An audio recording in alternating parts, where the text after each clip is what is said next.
एसआयटीची मागणी केलेली आहे. इम्तियाज जलीलवर बरेच आरोप केलेले आहेत. राज्य सरकार गांभीर्याने घेत नाही असं काहीच चित्र दिसतंय या सगळ्या प्रकरणामध्ये. आम्हाला काय सांगायचं? असं काही नाहीये. काल मी माननीय मुख्यमंत्री देवेंद्र फडणवीस साहेबांना भेटलो, कॅबिनेटची बैठक सुरू होण्यापूर्वी भेटलो आणि त्यांना या प्रकरणाचं गांभीर्य त्यांना सुद्धा माहिती आहे. म्हणून मी त्यांच्याकडे एक पत्र दिलं की मला साहेब एसआयटीची चौकशी या ठिकाणी नेमणं गरजेचं आहे. आणि त्यांनी तातडीने सांगितलं की होय, एसआयटीची चौकशी केली जाईल, एसआयटीच्या मार्फतच चौकशी केली जाईल.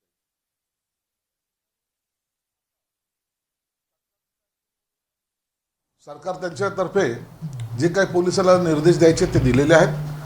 म्हणून हे निधा प्रकरण हे मोठ्या प्रमाणात त्याचा तपासही होईल आणि महाराष्ट्रामध्ये असे किती ठिकाणी असं प्रकरण घडलंय याची सुद्धा चौकशी होईल. एकीकडे एमआयएम त्या मतींचं जोरदार समर्थन करते, निघाखांचे समर्थन करते, पोलीस त्या मतींना शोधण्याचा प्रयत्न करताय, सापडत नाहीये. कोणी अटक आहे म्हणतात, कोणी फरार आहे म्हणतात. कुठे मतीन? मतीन कुठे आहे हे नाशिकचे पोलीस आयुक्त कर्णिक हे सांगू शकतील. त्याची कारवाई जी त्यांची चाललेली ते अत्यंत चांगली पद्धतीने चालू आहे. त्यांना नोटीसही दिली होती. आताही माझी माहितीप्रमाणे 2 दिवसापूर्वी काही पोलीस पुन्हा मतीनच्या घरी किंवा त्या साईडला येऊन गेलेले आहेत, परंतु मतीन त्यांना तिथं भेटला नाही अशी काही एकंदरीत माहिती आहे.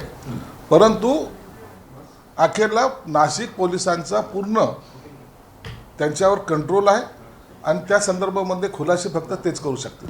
एक महत्त्वाचा असा प्रश्न तुमच्यावर आरोप होतोय की तुम्ही जो सातत्याने एमआयएमवर किंवा इम्तियाज जलीलवर आरोप करताय, काही वर्षांपूर्वी, महिन्यापूर्वी त्यांनी तुमच्यावर भ्रष्टाचाराचे आरोप केले होते, तुम्हाला संधी मिळाली आणि फक्त सोडापोटी सुरू आहे असं एमआयएमचं वारंवार. असं नसतं. सूड घेण्यासाठी असे प्रकरण निघतात का?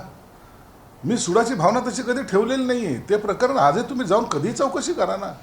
डिव्हिजनल कमिशनरने 4 सदस्याच्या सरकारने आदेश दिला, तर चौकशी चालू आहे. आता काय करतायत हे लोक की हे मतीन प्रकरण दाबण्यासाठी किंवा हे निधा खान प्रकरण दाबण्यासाठी हे दुसरं प्रकरण आणून त्याच्याकडे कसे हे आपली दिशा भरकटेल.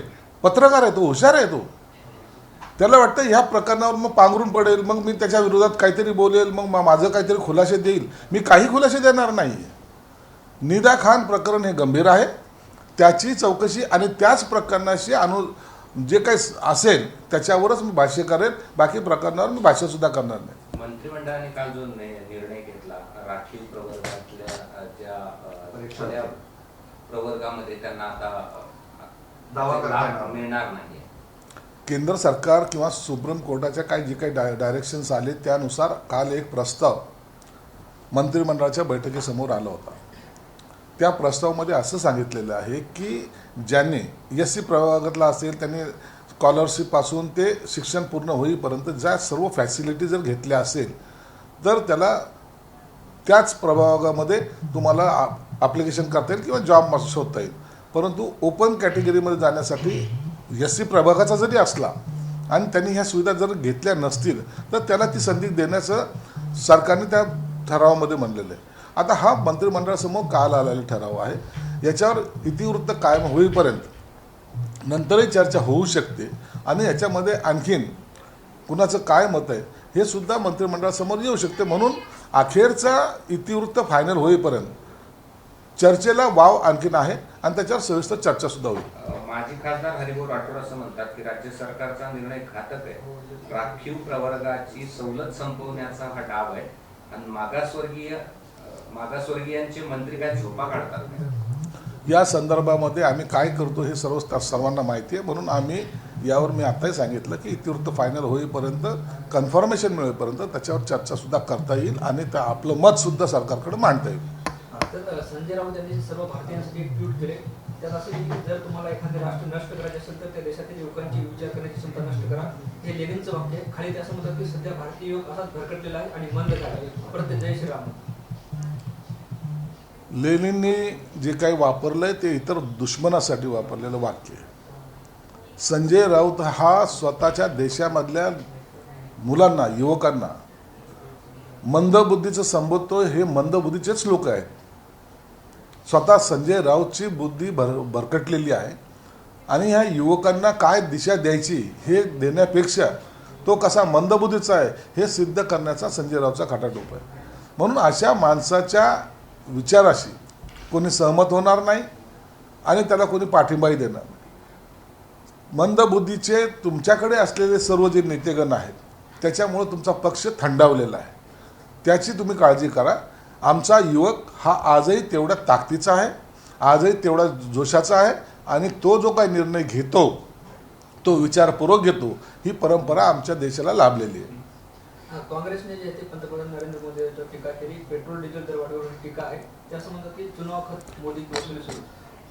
हे बघा, आता हे सर्व विरोधी पक्ष यांच्याकडे कोणताही विषय नसल्यामुळे त्यांना देशाच्या घडामोडीमध्ये काय योगदान द्यायचं आहे याची काही काळजी नाही आहे. आज देशामध्ये जो काही पेट्रोल डिझेलचा तुटवडा होण्याची शक्यता आहे त्याचा प्रिकॉशन म्हणून आपण हे उचललेलं पाऊल आहे.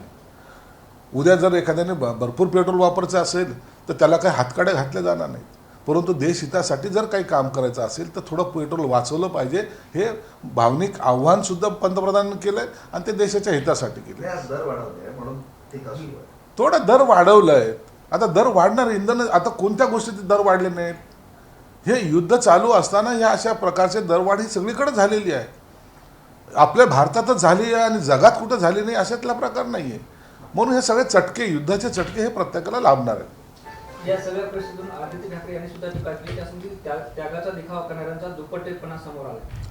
आता या गोष्टीवर जास्त चर्चा करणं योग्य नाही. चल आता बस मला जायचं चालू. सर प्लीज एक हिंदी में सर, पेट्रोल और डीजल की कीमतों में 3 रुपए से बढ़ोतरी हुई है, जिसपे कांग्रेस ने कहा है कि चुनाव खत्म और वसूली शुरू. ऐसा नहीं होता. ये इलेक्शन के बाद बढ़ोतरी हुई, इसका मतलब इलेक्शन के पहले करना चाहिए था, ऐसा उनका ख्याल था. आज लोगों को दिलासा देने के लिए और जागतिक युद्ध स्तर पे जो युद्ध हो रहा है उससे यही नहीं, देश अपने भारत देश में नहीं वर्ल्ड में ऐसी इकोनॉमी में बदलाव आ चुका है. वहाँ भी जो भाववाढ़ जो है वो वहाँ भी हुई है. सर, ममता बनर्जी की कलकत्ता हाईकोर्ट में उपस्थिति को भाजपा ने राजनीतिक स्टंट बताया. देखो, ममता उसके तरीके से लड़े. अब भाजपा ने अपना सरकार और अपनी जो नीति है वहाँ वो चालू रखना चाहिए.